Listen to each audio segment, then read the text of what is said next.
I was going to wait a minute or two, but I think we'll get started. Good evening, everyone. I'm delighted to see all of you here. I'm Jo Yarrington, the faculty facilitator for Fairfield University's two-year water theme.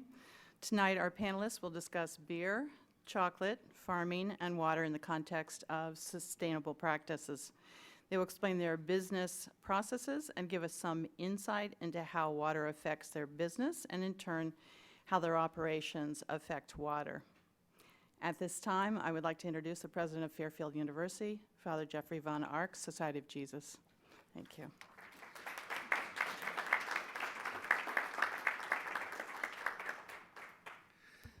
Thank you so much, Jo, and thank you for all that you've done to organize not just this event, but the whole two-year theme. It's really been an extraordinary accomplishment, and we've learned so much along the way, and I know we will continue to learn so much as well. My thanks as well to the panelists. Thanks for joining us here at Fairfield. Welcome back in at least one case. We're very happy to have you. We have a relative here as well, and I love the Smuttynose beer. That's a fascinating. Anyway, welcome to all of you as well. Thank you for coming out to hear this fascinating theme. We've been learning a lot, as all of you know who've come to these events, about the importance of water in everyday life, what we eat, what we drink, the sports and activities we participate in, washing ourselves and other things as well. It all takes water. Interesting water facts that actually Jo provided me with, and I intend to comment on.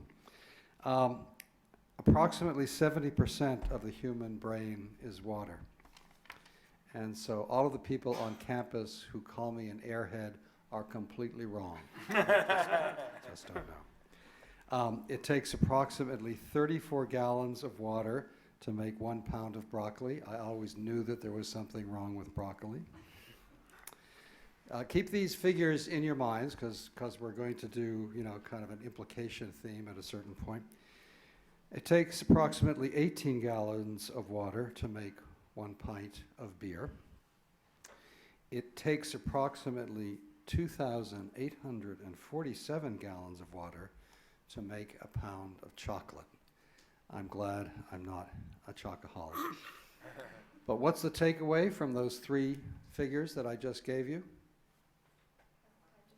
Drink beer. Better than broccoli, better than chocolate. All of my dispositions are confirmed by this discovery that I've made today. So, and I'm sure we'll hear more about each of those. I can't believe that it takes that much water to make chocolate, but we'll find out why, one way or another.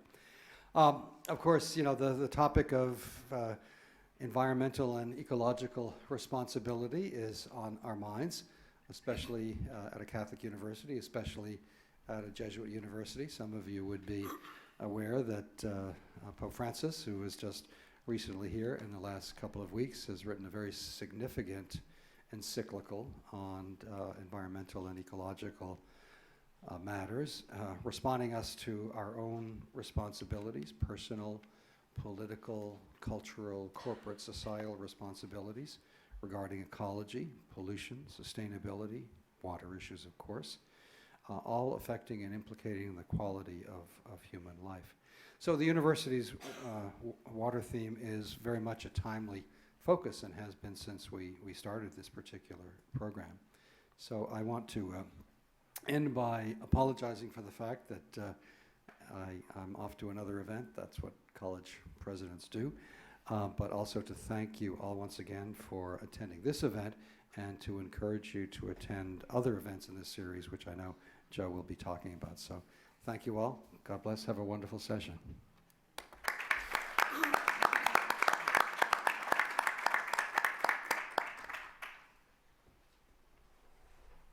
Thank you, Father. It's now my great pleasure to introduce our panelists. Dave Yarrington is the Director of Brewing Operations and Beer Master for Smuttynose Beer in New Hampshire. I'm so blessed to have a relative that's in the business. Dan Maloney is a Fairfield University alumnus who started his own chocolate business, CACAO, located in Harlem. Bill Duesing is the owner of Old Solar Farm in Oxford, Connecticut. He is the former executive director of the Connecticut Northeast Organic Farming Association. Melinda Tuhus is our moderator, closest to me, this evening, and Melinda is an independent journalist and is known for her environmental show on WPKN. And I will now turn over the program to Melinda. Thank you. Thanks, Joe. Welcome, everyone. So, I even wore my watercolor clothes. I have blue and green on, isn't that nice? I hope everyone got their daily dose of beautiful fresh air today. It feels like it's okay to sit in here because it's getting dark out, but it was a gorgeous day, and we've had such an amazing run of beautiful weather. So I've been, as well as reporting, I've been doing some climate justice work, and I have some water facts also. It takes 1 million gallons of water to frack a gas or oil well one time. And a dozen friends of mine had to drink close to 1 gallon of water a day to stay alive on a 3-week water-only fast that they concluded a few weeks ago in front of the Federal Energy Regulatory Commission in Washington, D.C., which is the agency that has to approve all the infrastructure for gas to enable fracked gas to happen, like interstate pipelines and storage facilities and so on. So that's kind of an interesting juxtaposition. There are actually, fracking goes on gas and oil. There's oil fracking in California, and we're talking about 1 million gallons of water to frack a well in a state that's in an extreme drought, which doesn't make any sense to me. So my daughter last year moved from New England to Southern California, and they have water restrictions. A lot of them are built into the their daily lives. Like they just bought a new house. They're moving in next week, and they don't have a choice about having low flow shower heads and toilets that don't waste a lot of water. That just comes with the territory. So California, I think, is the only state in the country that hasn't actually increased its water footprint because of periodic droughts they have to conserve. So water is a really big deal, not only in this country but around the world. I don't know how many of you are aware, but the civil war in Syria has been greatly, almost partially caused by a terrible drought in Syria that forced a lot of people to move around, move into the cities, and become in conflict with other parts of the population. So there's really a lot to think about with that. So I just wanted to, before I start, mention, I think I covered a lot of that. When we were in Washington when the Pope was there. So we got to see the Pope in his little Fiat as he was driving around the city, and he waved to us. It was very cool. And as the president mentioned, I'm sure, how many have heard of the Pope's encyclical? Okay. So, he talks about climate justice and poverty, justice for the people who are going to suffer first and worst from the from climate change and things like droughts. So we really took that to heart when we were in Washington, and it's really something to think about. So with that introduction, now we're going to talk about beer and chocolate. So we'll have some questions later on about how this all fits together into a world where clean water is really at a premium. But we're going to start with, I'm remembering your last name, not your first name, David. Dave Yarrington, who's going to talk about Smuttynose beer. Thank you, Kelley. Let me see if I can do this real quick.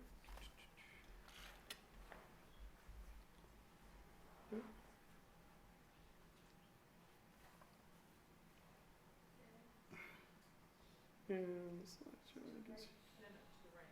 To the right? There? There. Yeah, thank you guys. So, okay, sorry about that.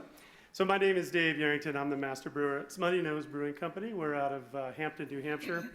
Smuttynose has been around for about 20 years, and I started there in 2001 to help them out through some quality and growth issues. And at this point, we'll brew about 60,000 barrels.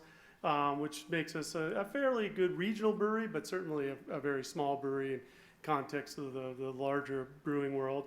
But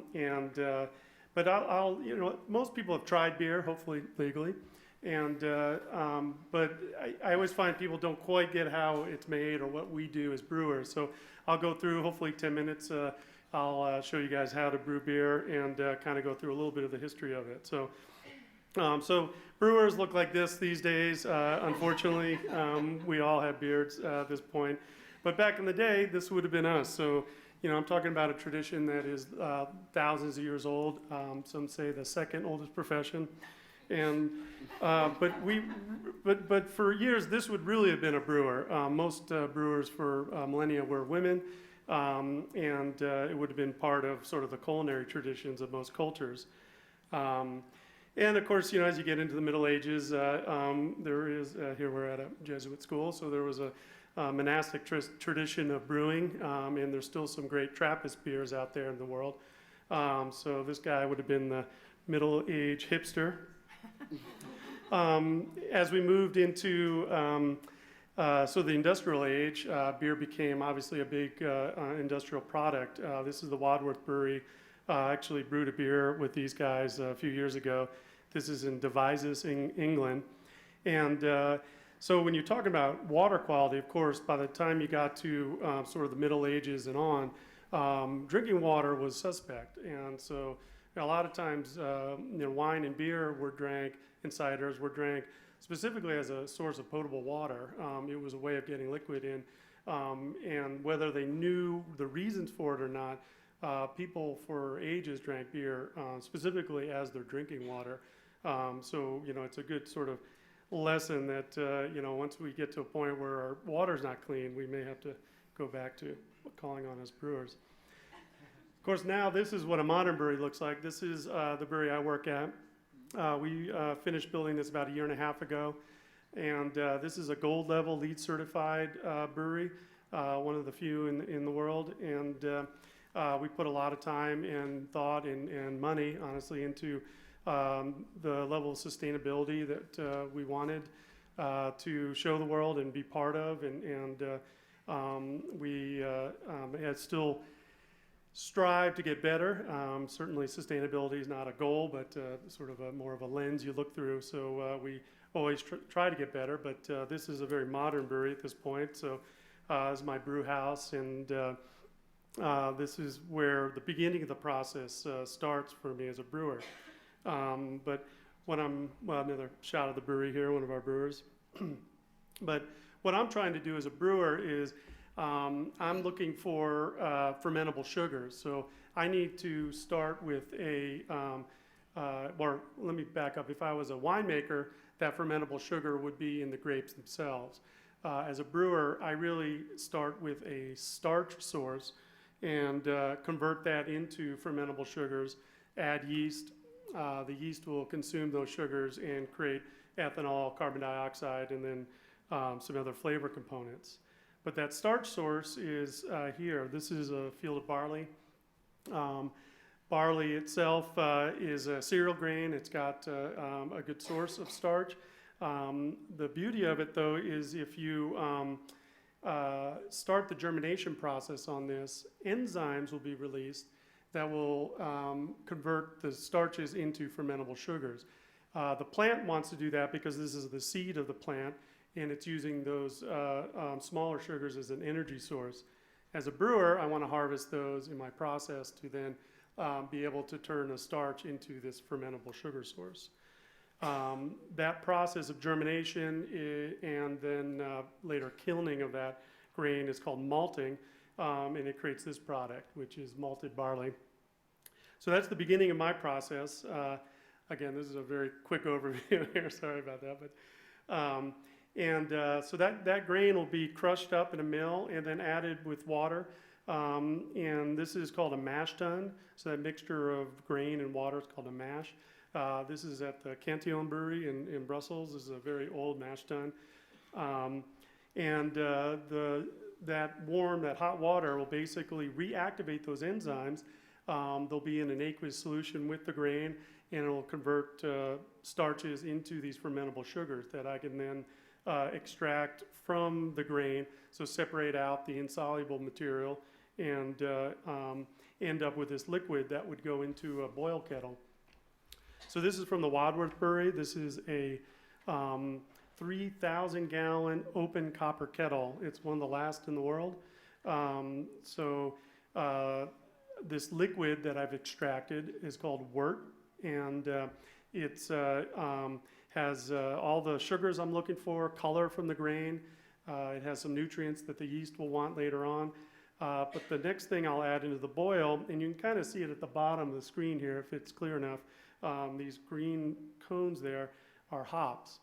So hops are a natural, or it's a plant. It has oils and aromatics to it, and it's not an essential ingredient in terms of alcohol production, but it has become a traditional ingredient, mostly because it added antibacterial, basically ways of preserving the beer for longer periods of time. And by the time the Middle Ages hit, people had recognized that when they added this plant as opposed to other spices or herbs, beer tasted better longer. So it became a traditional ingredient, and of course, as American brewers, we abuse these hops and add way too many of them into most of the beers we drink. So this is kilned hops here, ready for packaging. The size brewery I'm at, I'll buy about 150,000 pounds of hops for the beers I brew. So it's quite a significant amount of material that we'll end up having to source and obviously grow and package. After I've boiled it, I'll then cool it down and add it into, these are fermenters, these conical cones here. You'll see these in every brewery basically at this point. I'll add the next ingredient, which is yeast. Yeast, of course, is a single-cell organism, and this is really what's my workhorse here in the brewery. The yeast is going to consume the fermentable sugars. It's going to use that for a reproduction phase, but the byproduct of that, of course, is ethanol and carbon dioxide. So we have to thank yeast every time we see it for the beer it makes for us. So this is a home brew. It's fermenting. You can see sort of this foam on top, and then it's sort of turbid at this point. And then this is an open fermenter. Again, this is at that Wadsworth Brewery, but you can see this sort of foam head, and there's a little bit of fermentation going on here. This is our brewery. Of course, this is a much more modern facility. So after fermentation, I'll do some kind of either let it settle to filter out, or we actually use a centrifuge to speed up that process. But at that point, we'll run it through a packaging line and either keg or bottle it, or we do a little bit of canning at this point, and then turn that into our final product here, our beer. And of course, all this takes a ridiculous amount of water. We do about 6 times, we use about 6 times the amount of water per unit of beer that we produce. So for Smuttynose, I'll probably purchase or use about 11 million gallons of water in the coming year, and maybe do 3 or 4 times. But again, you always have a certain amount of water you got to go through, which is mostly, cleaning. Very efficient breweries, ones out west, maybe do 3 or 4 times. But again, you always have a certain amount of water you got to go through, which is mostly, cleaning and just processed water. So we certainly have ways of collecting that, and we're trying to reduce that that number and start to get down. But there's always sort of small small things that you can do to keep adding to the brewery. But at this point, that's sort of what I do for a living, and look forward to questions as the panel goes along here. Thank you, Dave. Yeah, no problem. 10 minutes? Yeah, I think you were good. Okay, so Dan Maloney, who is an alum of Fairfield. Can everyone hear me? Okay, all right. Okay, let's see. Everyone can hear me now? All right, so just a little bit about myself. My name is Danny Maloney. I was born and raised in Trinidad and Tobago. For those of you who don't know where Trinidad is, it's 7 miles east of Venezuela. It's also south of Grenada. It's also the last Caribbean island in the Caribbean chain. In short, I'll tell you a little bit about what got me into agriculture, and of course why I decided to, put all my beans in chocolate making. So in short, my great-grandmother, she's from Grenada. She was a cinnamon farmer. She also grew vanilla as well as cardamom. And she had moved to Trinidad in the 1930s, which around the time, Trinidad had a very vibrant cocoa economy. It was the 3rd largest exporter, exporting 35,000 tons of chocolate around the world. And my great-grandfather is actually from Venezuela. He was an Irishman, hence my last name, Maloney. He actually moved to Trinidad in order to become a cacao farmer because of course, Trinidad cacao, even till this day, is sold as a premium on the international chocolate market. It accounts for less than 1% of all chocolate sold in the world. And it also created its own strand known as Trinitario. Hence, you can't call chocolate Trinitario unless you could trace the genetics back to Trinidad, which is why it's called Trinitario. In short, I majored in electrical engineering. I double minored in economics and mathematics. Why I got into economics was pretty simple.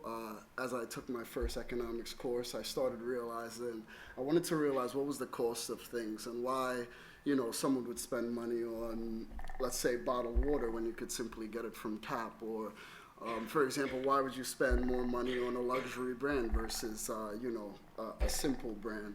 So that interests me, and that kind of led me down this path of wanting to know the true cost of things. But in short, I want to tell you a little bit about my business. So I would say CACAO, we're a bean to bar chocolate company. I founded this company with my brother back in 2012. So, but actually it's been in the works for 7 years. It was, I'll never forget it. It was in 2010. It was right around my winter vacation. My brother gave me a call and said, let's become farmers. And ever since I was a child, I've always enjoyed agriculture. I grew up on a 10-acre farm, which my great-grandmother passed down to my father. And in short, some of my best childhood memories were me riding. We used to have buffaloes. So I used to ride buffaloes. I used to be able to climb a coconut tree, and we had mango trees and everything. And when we moved to Bed-Stuy, Brooklyn, I kind of missed that. I really missed that. And but I also think it benefited me greatly in the sense that I never forgot those experiences of being able to catch a frog or fishing or climbing a coconut tree. So that kind of inspired me early to want to pursue science, and more importantly, it also inspired me to want to do agriculture. And in short, I view chocolate as my way of being able to do all of those. So in short, my brothers and I, we make bean to bar chocolate. We start off with single origin unroasted cacao beans from all around the world. We make 3 chocolate bars currently, one using Madagascar beans. We make chocolate from Peru. And recently I just got a large sack of beans, which I smuggled in. I don't know how I got it, but I was able to get some Trinidad beans. So hopefully in the next 2 weeks we'll have our first Rio Claro.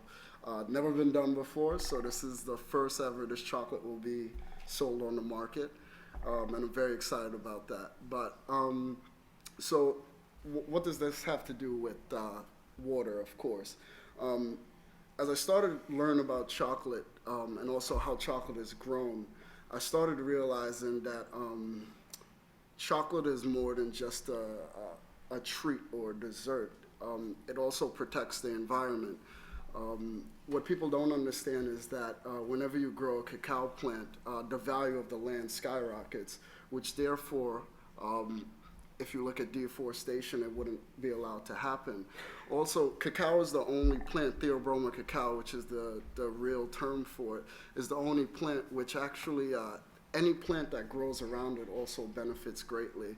And more importantly, it's a great plant for preserving water. I think the reason why it costs so much to produce 1 bar of chocolate is grown only 20 degrees north and south of the equator. So those are tropical climates, so it rains a lot. And it's a tropical fruit.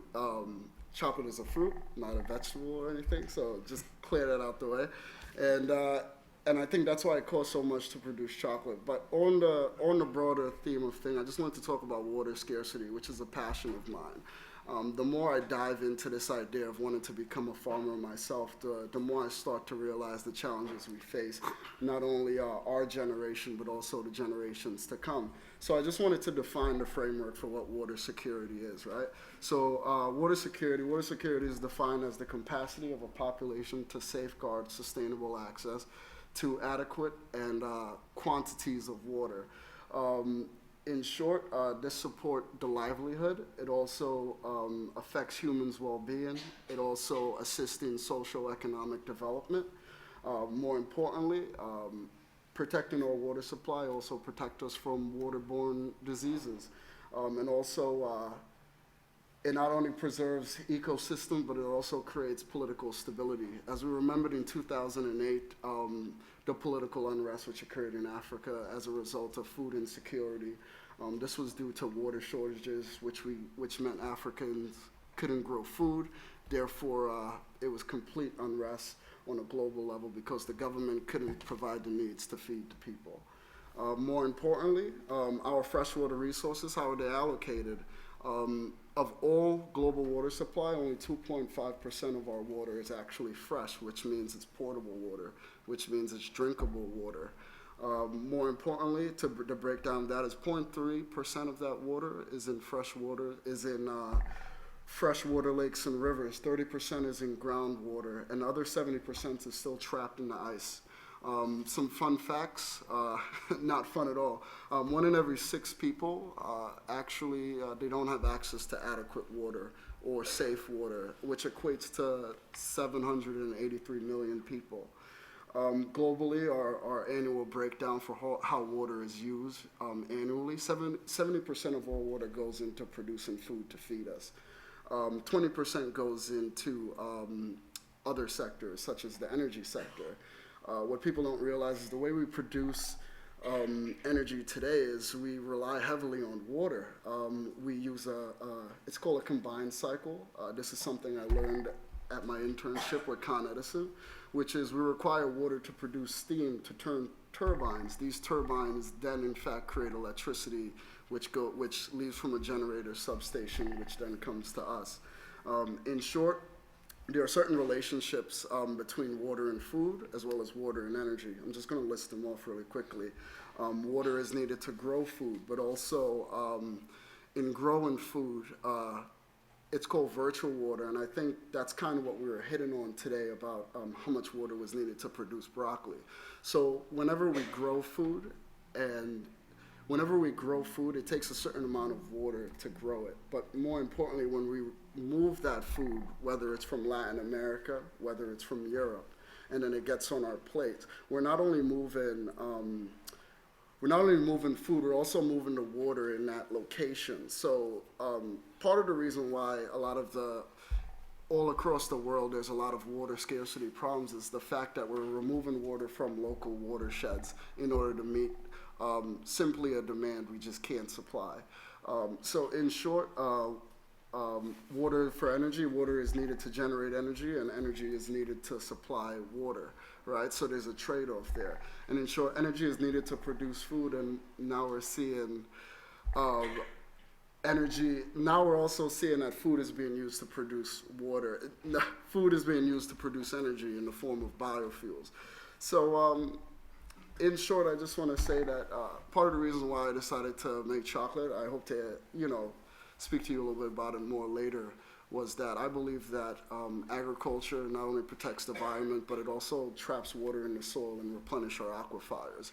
Our aquifers are probably our most valuable resource because it's water that, it's a little bit harder to contaminate than other sources. So as we go forward and I continue doing what I'm doing, part of the reason why I do it is because I believe in a food secure planet.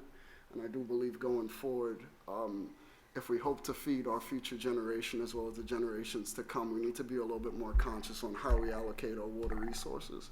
And more importantly, how we will protect it. So I'll talk about it a little bit more later. All right. Thanks very much. You're welcome.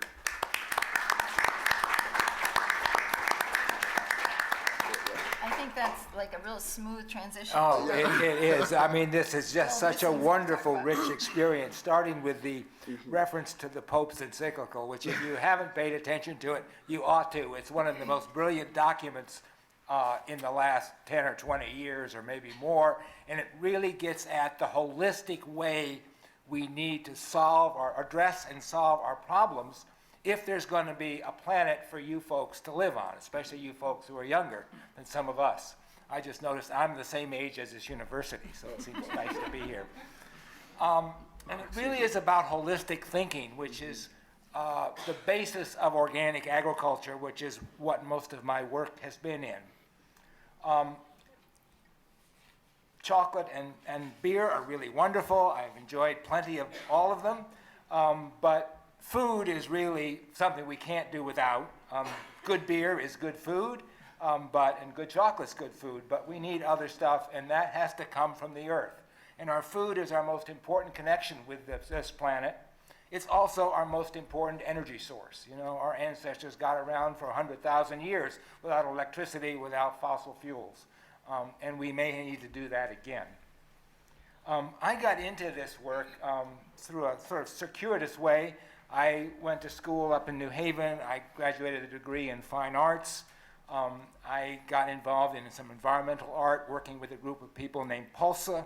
We made large-scale environmental work in public spaces and museums all over the country for about 5 years, and it was really exciting. We were trying to get people to connect more closely with the environment, to spend time outside, and to just understand the kind of effects that being in nature can have on us. But the last 3 years of that, we lived together on a farm in Oxford, Connecticut, not too far from here. And I started growing food there, and I read a couple of books which had set the sort of course for my future and also are connected with our panel tonight. The first was a book written in the early last century by a soil scientist from USDA named Mr. King. And he could see at that point that the agriculture in this country was going in the wrong direction. 20 years after this, the Dust Bowl happened as a result of the way we grow food in this country. But he knew that in China, in Japan, and in Korea, they had fed themselves on the same amount of land for 4,000 years without destroying the land. And he wondered how that could be. And he went there and he wrote this book called Farmers of 40 Centuries. And what the farmers were doing there is what many of the newer organic and sustainable farmers are doing in Connecticut and all over the planet, which is growing food for people using basically organic methods, recycling solid organic waste back into the soil, double cropping, growing crops together, using hand labor, human intelligence to grow food for people where they need.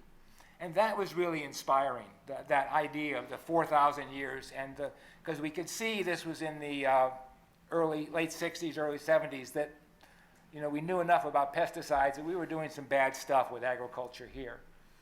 And then the other inspiration was a book by a novelist who was fairly famous. I think he won the Pulitzer Prize. His name was Louis Bromfield. And at one point, he came back in the late 30s, early 1940s, and bought some farms that had been ruined in the Dust Bowl. The fertility, the soil had disappeared because of bad farming practices. And he started to use organic methods, sustainable methods, contour plowing, proper grazing, compost, cover crops to bring this land, these farms back.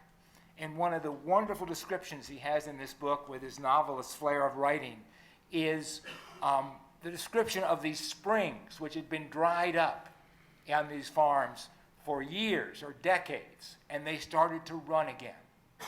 And it's about how we care for this planet has a big part in how much water is there. And this kind of information has moved up to currently where we know if we use these same methods, if we keep the soil covered with growing plants, with a variety of growing plants, not lawn, but a variety of growing plants that are allowed to grow tall and short and whatever they're supposed to be, that it helps get more water into the soil. It also helps to get more carbon into the soil to fight climate change. It is our most important tool of survival is our use of plants on this planet, carefully to feed ourselves and to help heal the planets. So soon after that, I bought a piece of land in Oxford, the old solar farm, which belonged to Joe and Josephine Solar. But at the time, I was very much promoting solar energy because I could see what a problem fossil fuels were. It was a happy accident. I did solar energy, and then in the 1980s, I started doing more activist work. I started the Northeast Organic Farming Association in Connecticut and led that for a number of years as a volunteer, a nonprofit organization, which is still active in Connecticut. And actually, on the back table there's some of our farm and food guides, which list the organic farms in Connecticut, the farmers markets where they sell, and some other information that might be useful to you if you're interested in knowing more about organic food. And then I also, during that 80s, I helped start a project at a school in New Haven to teach high school students about food and energy, where it comes from, some of the important relationships there. And that evolved later in that decade into a New Haven Ecology Project, another nonprofit organization, which then about 8 years later, in the late 90s, became the Common Ground High School, which was one of the first charter high schools in Connecticut, and which is located on a farm in New Haven, where they use both the natural environment of the state park nearby and the farming environment of their gardens, their animals, to teach students environmental literacy and also good community support. We really have to think of these things as whole. We can't have a good healthcare system unless we have a good food system.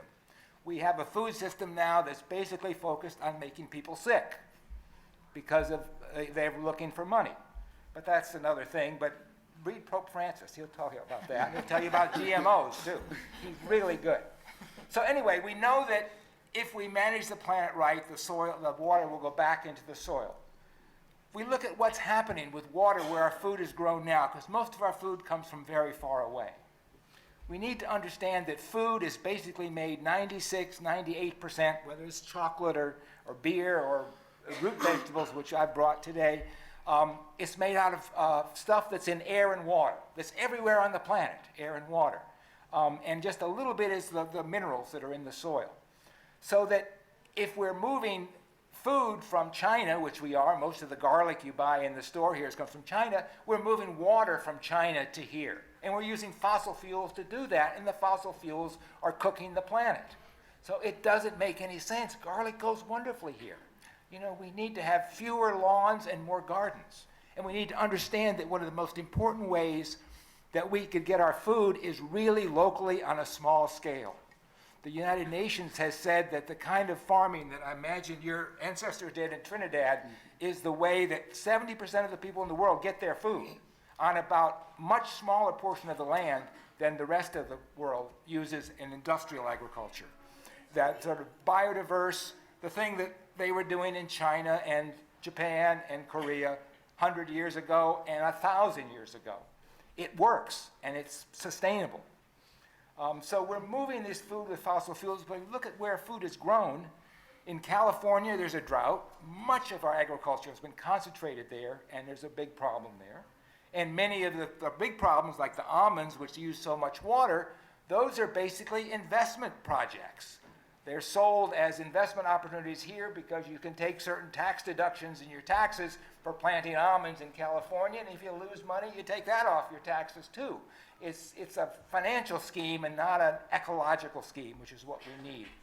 If you look at Florida, the south of Florida, south of the Everglades, is about 3 feet above sea level. The seas are rising. We're not going to be able to get our winter vegetables. Okay, thank you. And of course, in the Midwest, the aquifer, which is so important, the Ogallala Aquifer, is being drained much quicker than it's ever in. That's where a lot of our corn comes from. So we need to stop using that water. We also need to understand how damaging our industrial agriculture, our chemical agriculture is to water supply. The large-scale animal projects which dump, and then the fertilizers which put nitrogen in the rivers, which make the water undrinkable in places like Des Moines and Toledo, and which create dead zones in the Gulf of Mexico. So we really need to use food in a holistic way to help the health of the planet and the health of the people, and make sure everybody can have good, reliable food, and it's possible. People have done it for thousands of years, but we have this system that's been captured by commerce where people are looking to sell more and more and more so they can make more money and to cut the costs. And the result is a lot of illness in the environment and in ourselves. So thank you.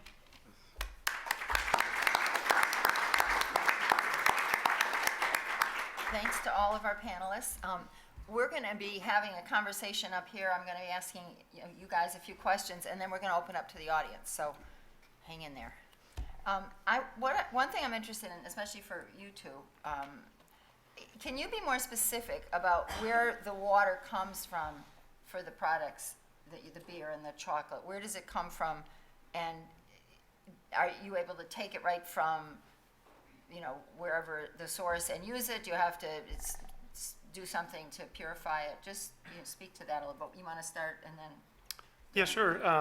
So luckily in New England, certainly where we are, we have beautiful water and plenty of it. So we're purchasing water from the local utility, and they're getting water from a mixture of reservoir and but mostly groundwater, pulling it out of aquifers locally. And the brewing water, there are very specific mineral contents that you're looking for, and depending on style. But for most of the beers that I'm brewing, the water is really well suited for that.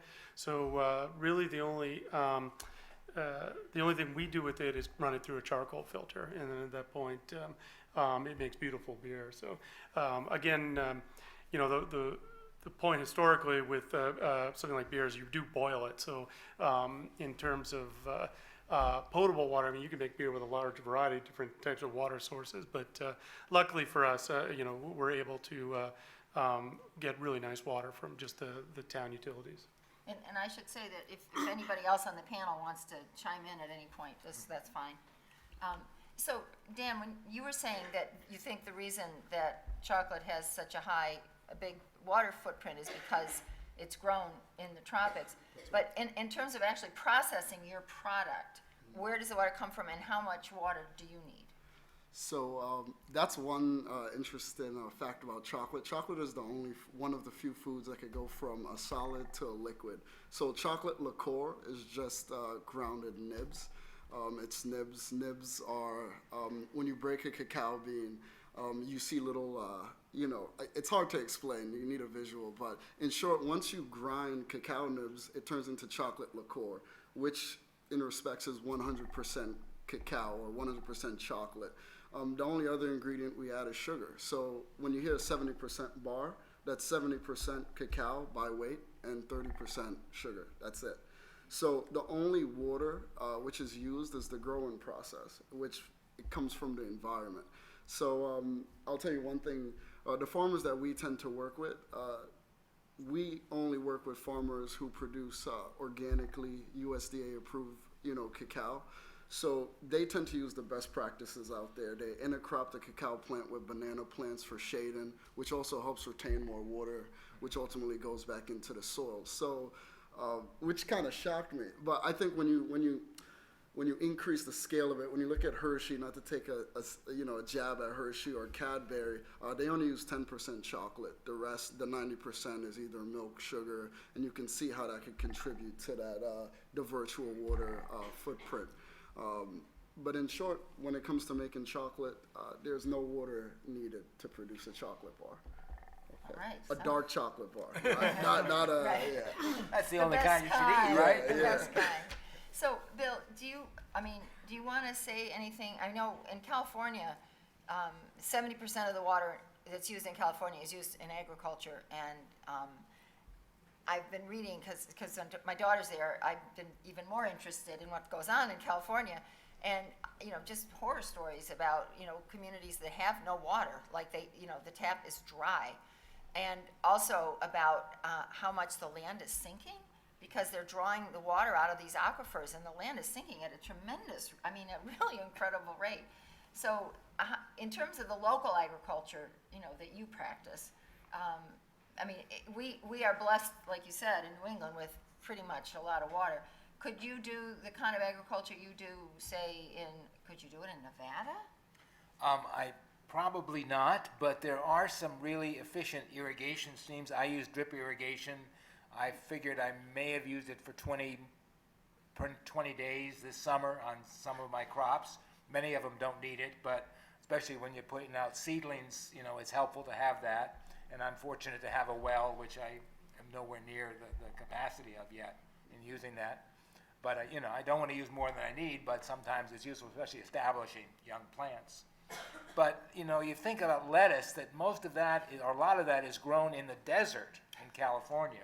And it's only grown there because our taxes, or your parents' taxes, or your grandparents' taxes, subsidize these huge water systems, which are now grandfathered in so that agriculture gets 70% of the water in Connecticut, in California, so that they can use that. One of the things they do is to grow alfalfa, which is very water thirsty, and they're sending that alfalfa to China because there's so many shipping containers here. They can just put the alfalfa in the shipping container, send it to China to feed the cows there.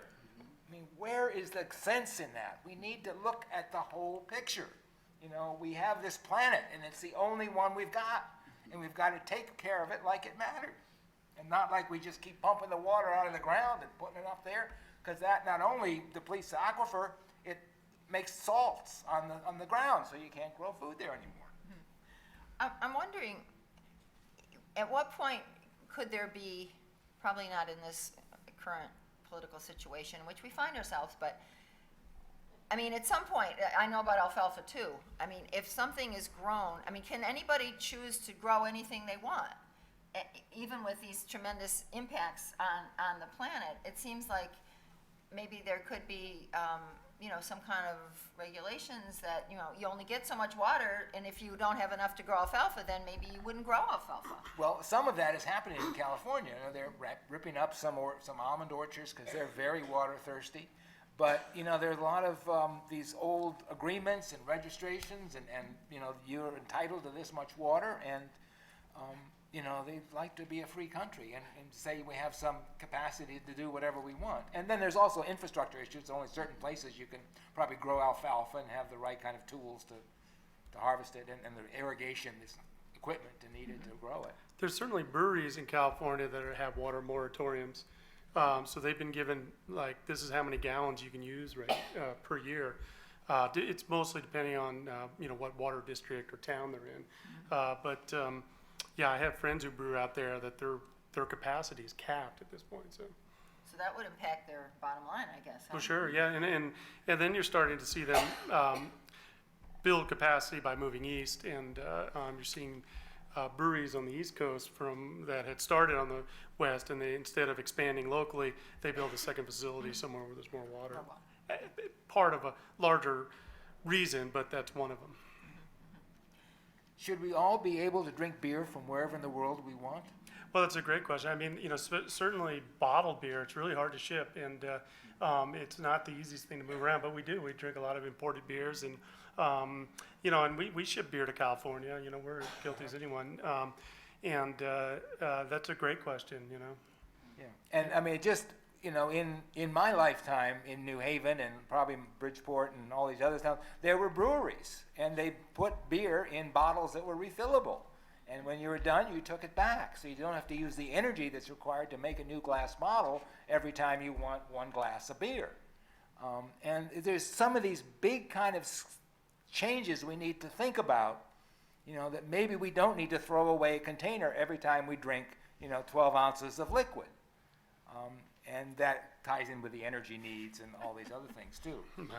Hiding your water bottle there, Dave? I mean, that's It is interesting. embarrassing, but That's an it's, well, it's the culture. I see. I guess I'm sort of to blame because I brought my own water, and I thought people might get thirsty while they're talking and need water. So then we have our bottled water, but bottled water, I think, is a scam. I mean, it's extremely energy intensive, and I don't. This says it's spring water. I checked. I don't know where the spring is, but I did a story about this, admittedly, a long time ago, and I don't know how much it's changed, where a lot of bottled water, you know what they did? They got these plastic bottles, they slapped the label on, and they put it under the tap and filled it up and sold it for like 1,000 times more than if you just took it out of the tap yourself. We are actually very lucky in most of the U.S., although I think we're not as lucky as we were like 10 or 20 years ago. We're sort of going this way, that most water systems in the U.S. are still very safe and fine. And so, you know, it's such a con that we've been talked into spending billions upon billions of dollars on bottled water, and we don't really need it. I mean, if you're in a natural disaster or something, and, you know, I was down after Katrina in New Orleans, and, you know, there were bottled water all over the place because everything was like destroyed. And, you know, sometimes you need it, but for general purposes, it seems like it really isn't. It's not only the water, it's the plastic and, you know, the whole processing The thing. trucks moving the plastic trucks bottles of moving the water plastic. around the highways. Right. We're going to build more lanes on the highway so we can move Oh, more please, food and more. let's not get started on that. Actually, to add to that, one of the largest global debates that's going on today is actually water. There shouldn't be a price on water. Water is it's a human, you know, it's a human right. And it's a huge battle going on. Nestle is actually the largest water company in the world in terms of bottled water. And there's huge, you know, international contracts, which, you know, they sign with local governments, and they have full control over local water supplies, which should be, you know, us, you know, for the people. And so there needs to be more transparency between who manages our water and how exactly is our water managed.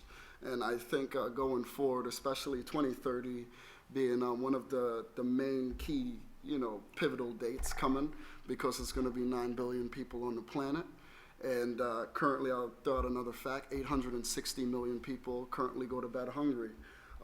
What's funny about that is we produce enough waste so 40% of all the food we produce yearly actually goes straight into the trash.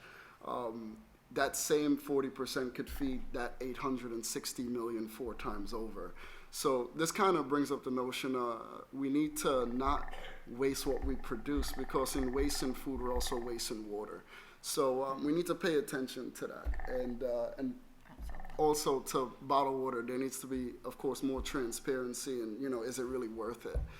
Sure, it's convenient, but at the same time, it's also relocating water supplies in places it shouldn't be, so, yeah. And the issue of control is really critical. The control of the water, which Nestle wants and other companies, the control of our food, which the large food companies want. You know, are we going to have, you know, people control it or the corporations control it? And the corporations have one goal, is to make more money, because that's what they're charged to do. Corporations are people too. Yeah, that's another And issue. also, yeah, and water is actually becoming more of a commodity. So, so what's interesting, and I think the World Bank does this pretty well, they take something, and I think economists add a value to it. So, and then by adding a value, you start to commodify it, which makes it, you know, once it becomes a commodity, it's open to the private sector, and therefore you can buy it and gain control in that sector. So we also need to be aware of the commodifications of just general goods, and things which should be, you know, this should be a human right. Every animal, every person anything that, needs water to live, which is water equals life. We should have access to it, so. All right. So, just another direction a little bit. For Bill, you talked about this some, but just very specifically, how do organic farming and a local food system affect water use and availability? You kind of did address this, but compared to, mega, corporate agriculture, which is more practiced, in parts of the country where they have huge farms and that kind of thing. But just, and address, if you would, you mentioned something in passing, but the whole idea of what we call CAFOs, concentrated animal feeding operations, where you have thousands of pigs or thousands of cattle.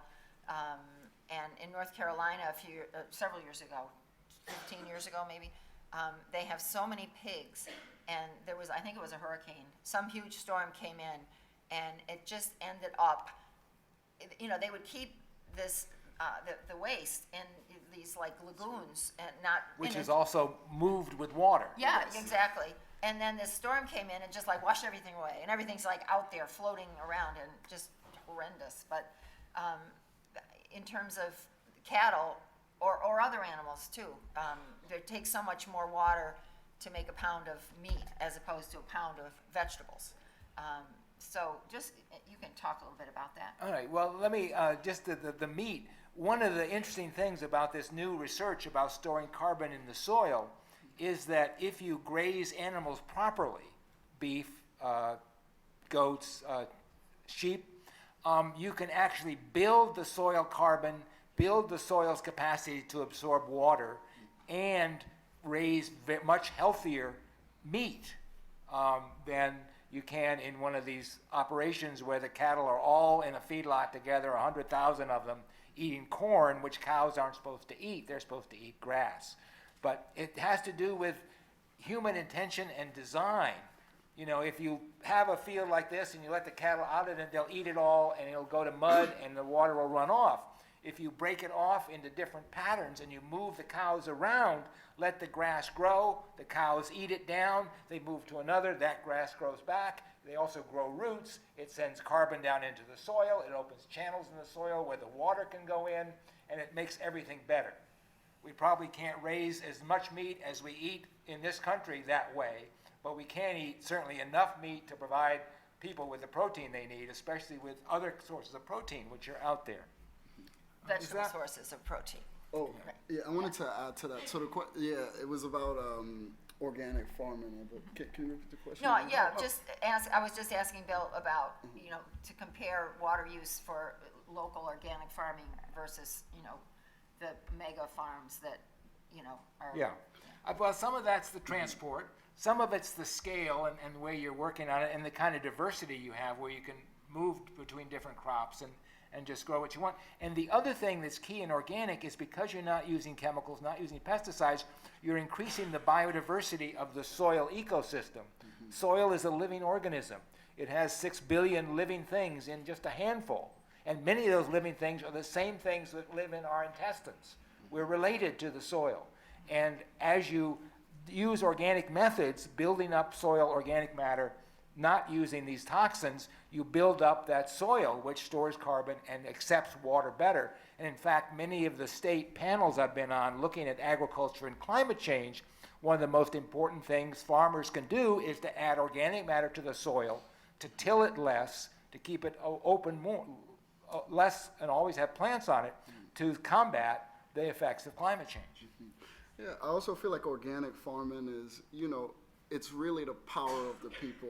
It's very, how to explain it? When you view organic farming, it's more like you're trying to create a higher level product. So everything that goes into it, you're looking for the best ways to maximize a return. And in short, just so Bill was mentioning something about drip irrigation. Traditionally, look at a sprinkler system, how it just scatters water all around. And you hope that, some of that water is going to, reach to the roots of the plant. Drip irrigation actually focuses in on the plant getting water.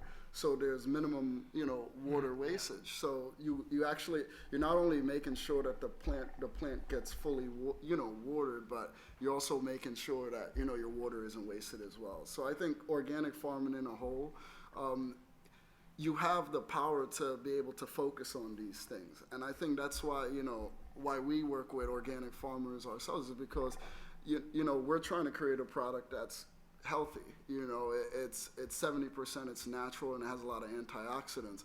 But more importantly, the farmers are the keeper of the earth. I truly believe that farmers are the ones who, they're going to be the ones feeding us. They're going to be the most valuable resource we have going forward as we hit our, our 9 billion, when the population hit 9 billion. So I just believe by continuing to support in that, not only are we protecting our water supplies, but we're securing a future, not only for ourselves, but for times, yeah. And if agriculture is more closely integrated with our living situations, which can't happen on those large farms because you wouldn't want to live there where they're spraying those poisons, if it's real close, we can do things like collect the water off our roofs in rain barrels and use that for irrigation, or off our sheds or barns and use that for irrigation. There are many, or use some wastewater from some other, maybe from beer brewing. I know there's a lot of waste products from beer which are valuable in agriculture. Right. So there's, it's just it's a different style of design, thinking holistically.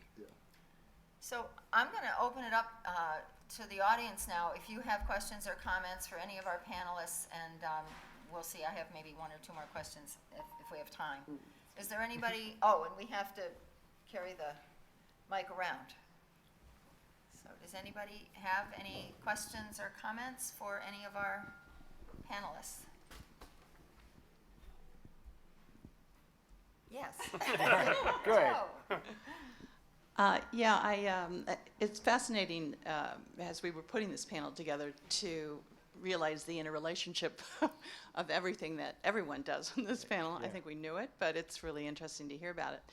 But I also, because there's so many students in our audience, I was really interested in some background, and since I know Dave Yarrington, what got you interested initially? I know some other people have talked about that, their background, but you might want to share what your background is and why you got into beer brewing. So I studied chemistry at Colby College. This is the early 90s.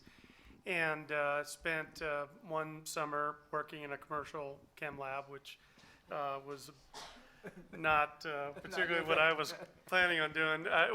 Just didn't know. And nothing against that if that's your liking. But I've always had a creative side that in a variety of different ways. But I started homebrewing about that same time. I'd done a trip out west and with a friend, and we stopped at the Anchor Brewery out in San Francisco, and were able to spend, they were very kind to pour us beers for a long period of time. And the guy pouring was a brewer, and I asked him, how he got into it, and he had been a home brewer, and so I got back to college and started homebrewing, which a lot of people sort of begin their career that way. The beauty of brewing is it's really a culinary pursuit at the heart of it. And because we're taking ingredients and combining them and creating something rather than winemaking, it's much more of an agricultural pursuit, honestly, or some combination of that. But with brewing, it was a way of taking ingredients and doing something creative. And I liked the idea that I'd be creating something that was tangible and then enjoyable, and the social aspect of it's great. So I did go back to school at UC Davis, which has like a world-renowned fermentation science program. And so after a few years of brewing commercially, I went back to school and then got the job at Smuttynose out of that. So there's certainly ways of pursuing it. People start in all kinds of ways. You don't need a science background to do it, but at a certain scale, you sort of need to have that kind of understanding. I may just mention about fermentation, which is becoming more and more interesting as a really low-energy way to preserve food. Many more people are making things like sauerkraut and kimchi and traditional foods and cultures all over the planet, which just with salt and vegetables are able to make something that can keep all winter and provide food over a longer season. And Chocolate beer is is part of also, it. chocolate's also fermented food, so Yeah, fun fact. neat. Is there another question? Yeah. How do you see the production of beer becoming more water efficient in the future? Well, you know, a lot of the wastewater that we have, we capture it. We actually treat it to a certain level. The town requires us to bring our BODs down, biological oxygen demand, sort of knowing a level of what is sort of left over. But the reality is the engineering is there for us to actually reuse all that wastewater.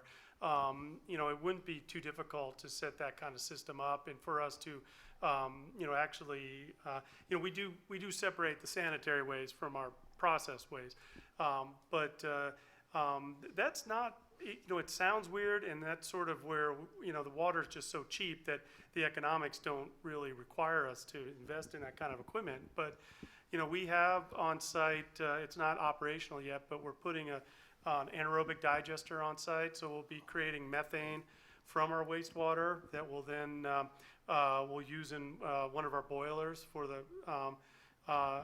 brew house kettle. So there's ways of using all these things, and there's ways of kind of closing a lot of those loops. On the other hand, it really, the driver is the economics of it. And you know, even building a LEED certified brewery, you know, LEED is great, but it costs a lot of money. You know, a lot of people don't pursue that just because, you know, you run a business, and you know, the most sustainable thing you have to do for your business is to stay in business.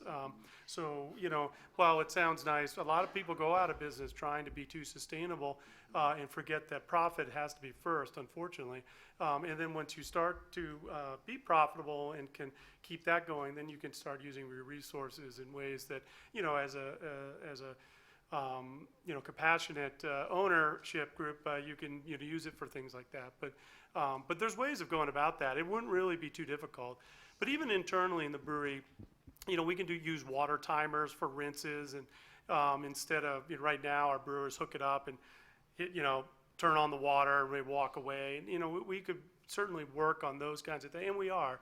So there's ways of kind of dealing with a lot of that to reduce it internally. But it's, you know, a lot of these things really are a matter of what's the cost of the water versus these systems that you want to put in place. And unfortunately, water's cheap. There's just no way around that. So Here in New England. in New England, yeah, no, Yeah, without a doubt. In Yeah. California, they're Yep. seriously thinking about using sewage water, Yep. reclaiming it and putting it back in the system. Yep. Yep. And I just wondered, for the breweries you might know in the West Coast, do they use those kinds of things? Do they use the timers, and do they do all that stuff to maximize, you know, to minimize water waste? Yeah, in fact, a friend of mine came out to look at our brewery. He's out of Santa Rosa, Russian River Brewing Company, and the brewer and his wife were there, and they're looking at they're looking to build a brewery and have it use 2.5 times the water per beer. So I'm at 6. Industry, you know, a really good brewery is about 3. So, you know, he didn't quite describe what he was going to do, and that may be a theoretical limit, but yeah, people out there are definitely figuring out how to use as little water as possible. Yeah, go ahead, Dan. I just wanted to speak to the class in general, the students who are here. I didn't really, you know, I came back to speak about water, but I came mainly to speak to you guys. I feel like as a student, I feel like you have a lot of ample time to pursue your dreams. And everyone on this panel, we had a dream, we had a vision, but more importantly, we had passion to do something that we enjoy. And I feel like part of the reason why, you know, I wanted to make chocolate is because chocolate makes people happy. But other than that, I feel like this was my way of, you know, becoming a farmer, my way of learning about water, and more importantly, my way of what I call freedom, which is, you know, not being labeled by your degree or not being labeled by what people feel you should do. So I feel like, you know, throughout the course of my 4 years at Fairfield, the only thing I was thinking about was I wanted to make change and I wanted to make the world a better place. I didn't know how. But I did have my laptop, and I researched a lot. And, you know, I'm very thankful that I had 2 older brothers who you know, gave me a lot of guidance. And, you know, speaking to your parents, speaking to elders about, you know, topics and challenges, that helps.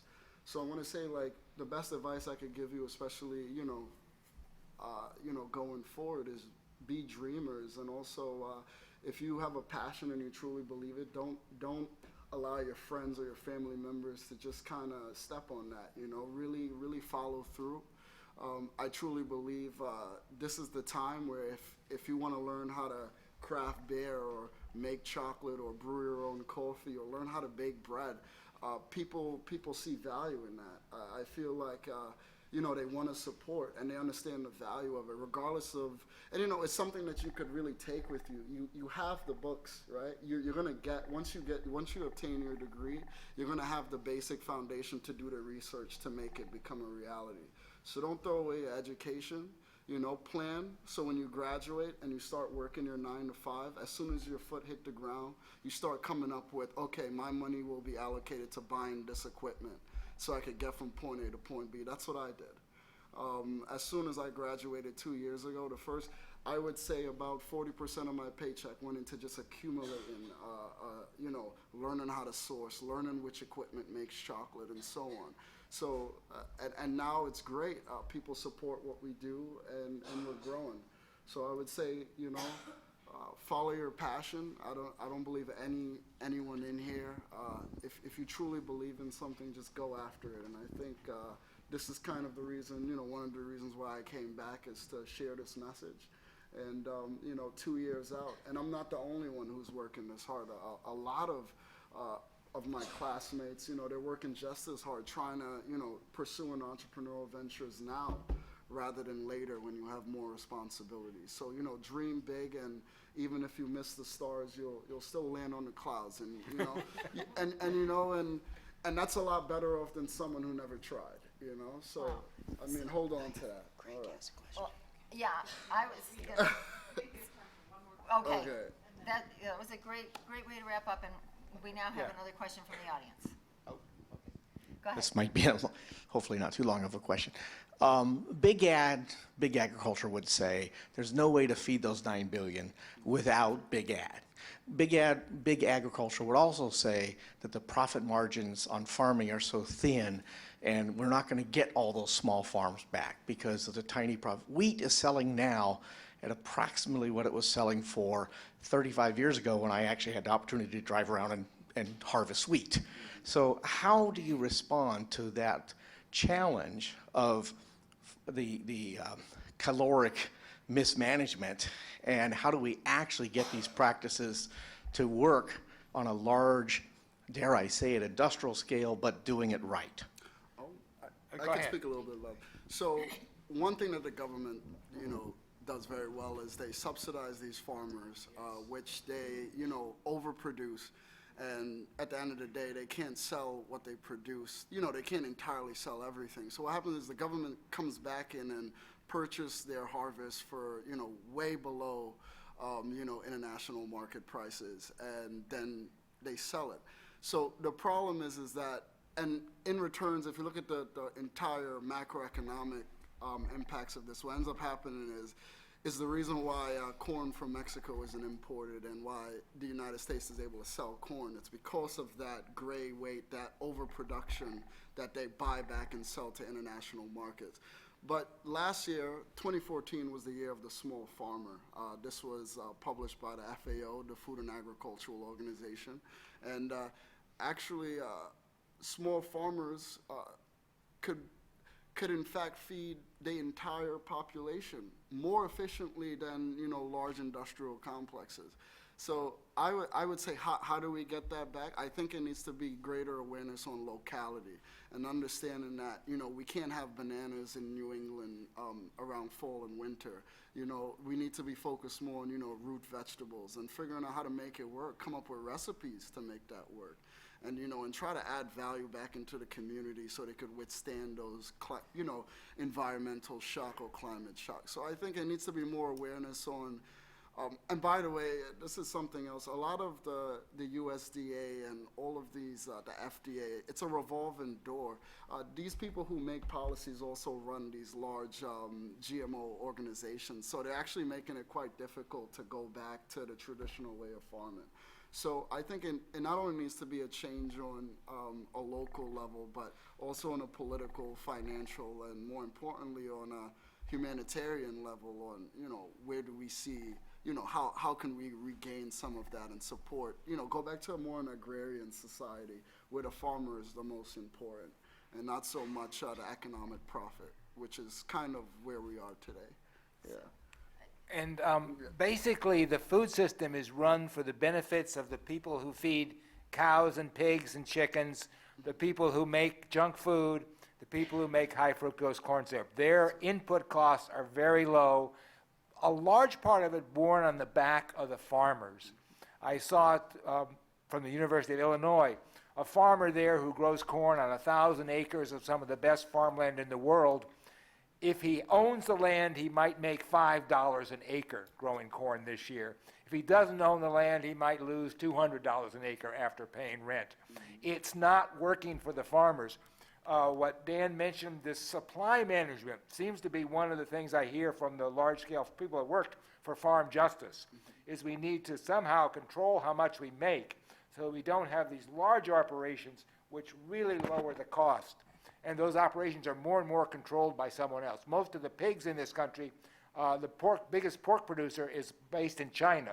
The biggest other meats producers is based in Brazil. And they're just taking advantage of our environment and the abuse we're giving to our farmers in keeping these prices low and not doing sensible supply management, other things which might give them a fair wage. We need a fair wage for everybody throughout the food system, from farmers to the processors to the farm workers, and there's a farm justice movement which is growing in this country.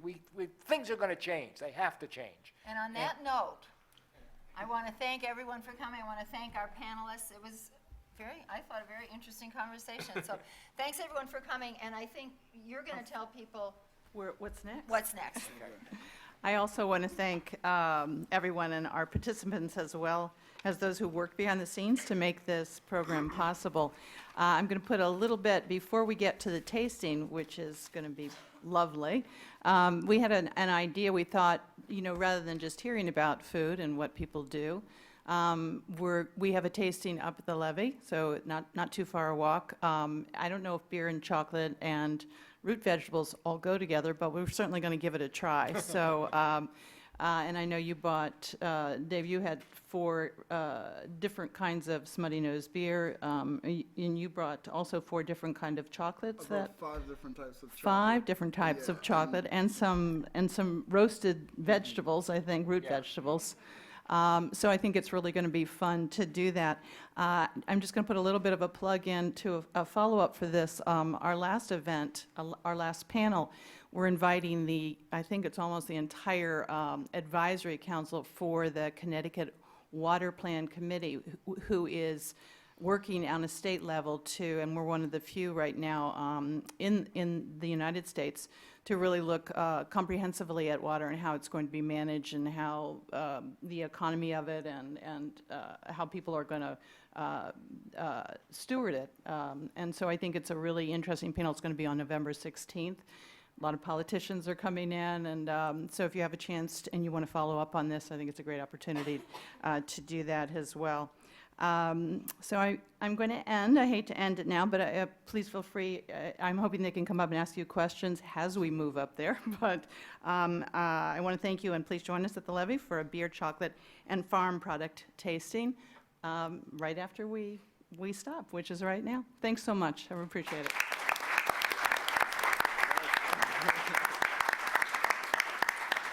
Really appreciate your thoughts. Yeah.